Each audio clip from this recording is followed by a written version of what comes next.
Hello my viewers and welcome back to my channel. Now in today's video we take a look into a major political shakeup as 4 senior campaign officials for Mark Robinson have resigned following explosive revelations. Now a recent CNN report has surfaced inflammatory comments made by Robinson on a controversial website a decade ago. These remarks include self-descriptions that many find deeply troubling, alongside troubling admissions from his youth. Now, this is not the first time Robinson has faced scrutiny for his provocative statements, but the resurfacing of these posts raises serious questions about his past. To provide context, we will hear from the journalist who broke this story, followed by a clip of Robinson himself, who is vowing to take legal action against CNN. So stay tuned as we unpack the implications of these developments and what they mean for Robinson's campaign. Take a look at the videos. I will be right back. So we found that between 2008 and 2012, Mark Robinson commented on the forums of a graphic website where he called himself a quote black, and he said that he preferred to U.S.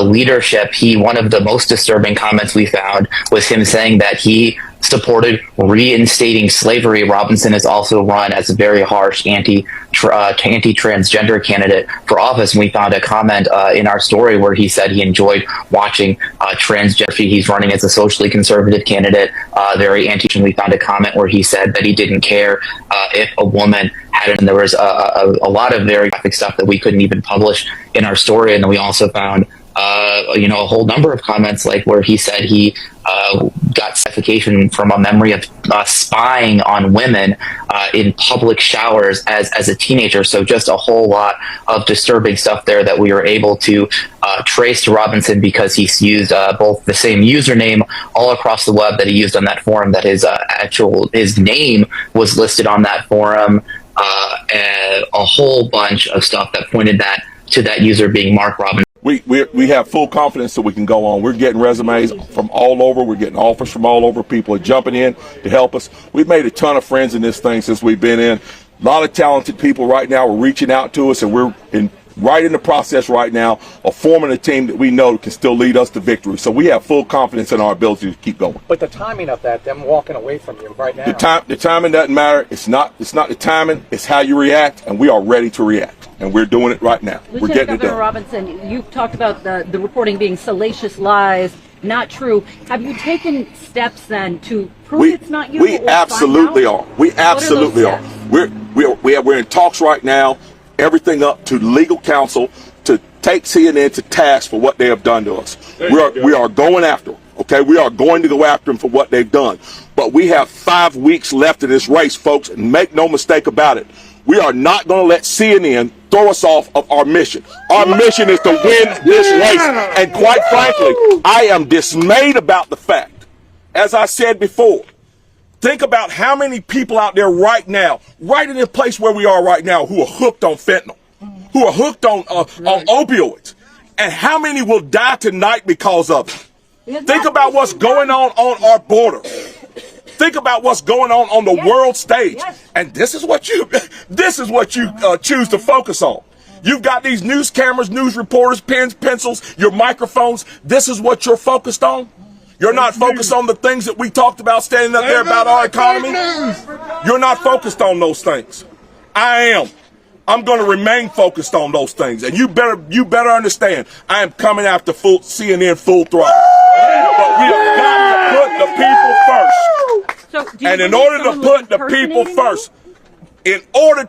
people first, we've got to concentrate on this campaign. And that's exactly what we're going to do. That's exactly what we're going to do. Thank you. No more questions. No more questions. Hold on just a second. No more questions, because you're from Greensboro, and in Greensboro, when I made history as the first black lieutenant governor of North Carolina, you did not knock on my door. Don't knock on it now. Well, look, the allegations are pretty far out there, of course, but I know that allegations aren't necessarily reality. And what I'd say is it's ultimately up to Mark Robinson in North Carolina whether he's going to be their governor and whether he wants to stay in the race. Do you believe him that those were not his posts? I don't not believe him. I don't believe him. I just think that you have to let these things sometimes play out in the court of public opinion. He deserves a chance to defend himself, Mark Robinson. The charges are beyond unnerving. If they're true, he's unfit to serve for office. If they're not true, he has the best lawsuit in the history of the country for libel. He needs to do more, in my view, He has a right to defend himself. He has an obligation to defend himself. Look, I've seen these allegations, Jake, and they're concerning allegations. He owes the people of North Carolina. The Shekels thing was under his name on his Facebook page. He owes the people of North Carolina more answers about it. Do you think that Trump should still support Mark Robinson in North Carolina? I'll leave that to President Trump, and most importantly, I'll leave it to the people of North Carolina. That is one state. We're talking about a presidential race that is going to affect every American at a time when a third of Americans can't even afford their groceries. And Donald Trump supported him and endorsed him. In fact, called him better than Martin Luther King. Martin Luther King Jr. on steroids. That's right. All right. So this was predictable. And this is the problem for us Republicans. As long as Donald Trump is your recruiting agent for candidates in swing states, we're going to continue to get our rear ends handed to us. Now, it turns out that Mark Robinson has categorically denied the allegations made by CNN, but that won't stop the left from trying to demonize him via personal attacks. The left need this election to be a personality contest, not a policy contest, because if voters are focused on policy, Republicans win on election day, read a statement issued by the NCGOP on Thursday. Now, just a few hours before the state deadline for a candidate to withdraw. Since the CNN report, some North Carolina Republicans have moved to pressure Robinson to drop out. Though the state deadline for him to officially withdraw as a candidate has passed, Vice President Kamala Harris's presidential campaign has also looked to leverage Robinson's association with former President Donald Trump in a new ad. Now, the offensive posts were removed from the website Nude Africa on Thursday. It's unclear whether the comments were removed by Robinson or Nude Africa administrators.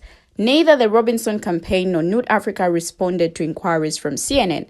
Now, in a statement announcing the departure, Robinson reiterated his intention to stay in the race, saying polls have consistently underestimated Republican support in North Carolina for several cycles now, and with a large portion of the electorate still undecided as we continue to ramp up our efforts across the state. I'm confident our campaign remains in a strong position to make our case to the voters and win on November 5. Now, Robinson was nowhere to be found at Saturday's rally by Trump. The Trump campaign did not invite Robinson to the rally in Wilmington, and the former president made no mention of the lieutenant governor in his remarks. Trump has a long history of praising Robinson. At a campaign in North Carolina in March, Trump said he was listening to Robinson speak while he was on his plane and called him Martin Luther King on steroids. Now, the breaking news surrounding Mark Robinson has left me questioning the validity and timing of inflammatory comments unearthed from a decade ago, allegedly posted on an adult content website.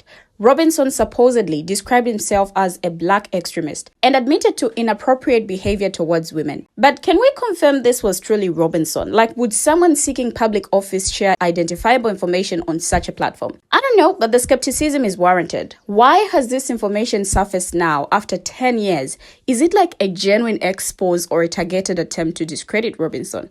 The timing raises questions. I feel there are a few things we must consider: verification of authenticity, motivations behind the revelation, context, and evolution of personal beliefs. While condemning harmful statements, we should also be cautious of character assassination. In the age of information, scrutiny is very essential. I don't know, these are just my thoughts, but do you also question the timing and validity of these claims? And should past actions define current character? And how do we distinguish genuine concerns from smear campaigns?